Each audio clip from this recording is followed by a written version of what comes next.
Formula 1 Gulf air Bahrain grand pre മത്സരങ്ങൾ ഫെബ്രുവരി 29 മുതൽ March 2 വരെ നടക്കും. ഈ വർഷം ഫോർമുല 1 20ാം വാർഷികത്തോടനുബന്ധിച്ച് മത്സരങ്ങൾക്കായി വിപുലമായ ഒരുക്കങ്ങളാണ് നടക്കുക. ബഹ്റൈൻ അവന്യൂസിൽ സംഘടിപ്പിച്ച പ്രൗഢമായ ചടങ്ങിലാണ് formula 1 Gulf air Bahrain grand pre മത്സരങ്ങൾ ഫെബ്രുവരി 29 മുതൽ മാർച്ച് 2 വരെ നടക്കുമെന്ന പ്രഖ്യാപനമുണ്ടായത്. ലോകത്തിന്റെ വിവിധ ഭാഗങ്ങളിൽ നിന്ന് കാറോട്ടപ്രേമികളെ സാക്കിറിലെ ബഹ്റൈൻ ഇന്റർനാഷണൽ സർക്യൂട്ടിലേക്ക് ആകർഷിച്ചു നടക്കുന്ന മത്സരങ്ങൾ ഫോർമുല 1 20ാം വാർഷികത്തോടനുബന്ധിച്ച് ഇത്തവണ 20 years of a modern classic എന്ന പ്രമേയത്തിലാണ് ഒരുക്കുക.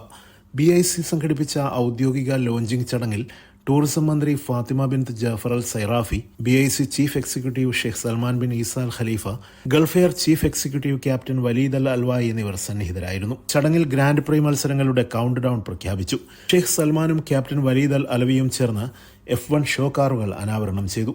പ്രശസ്ത F1 കമന്റേറ്റർ ഡേവിഡ് ക്രോഫ്റ്റും മാധ്യമപ്രവർത്തകൻ ഇമ്രാൻ അൽ അറാദിയും സന്നിഹിതരായിരുന്നു. F1 CEO Stefano Domenicali, McLaren F1 team superstar Lando Norris എന്നിവർ വീഡിയോ സന്ദേശങ്ങൾ നൽകി. സീസണിന് തുടക്കം കുറിച്ചുകൊണ്ടുള്ള ആവേശകരമായ കാറോട്ട മത്സരങ്ങൾക്ക് മുന്നോടിയായി ഫെബ്രുവരി 21 മുതൽ 23 വരെ 3 ദിവസത്തെ F1 അരാംകോ പ്രീ സീസൺ ടെസ്റ്റിംഗിന് BIC ആതിഥേയത്വം വഹിക്കും. ഗ്രാൻഡ് പ്രീയോടനുബന്ധിച്ച് സ്റ്റേജ് ഷോകൾ, കാർണിവൽ റൈഡുകൾ തുടങ്ങി വിവിധ വിനോദ പരിപാടികളും വിപുലമായ സ്റ്റേജ് ഷോയും ഒരുക്കും.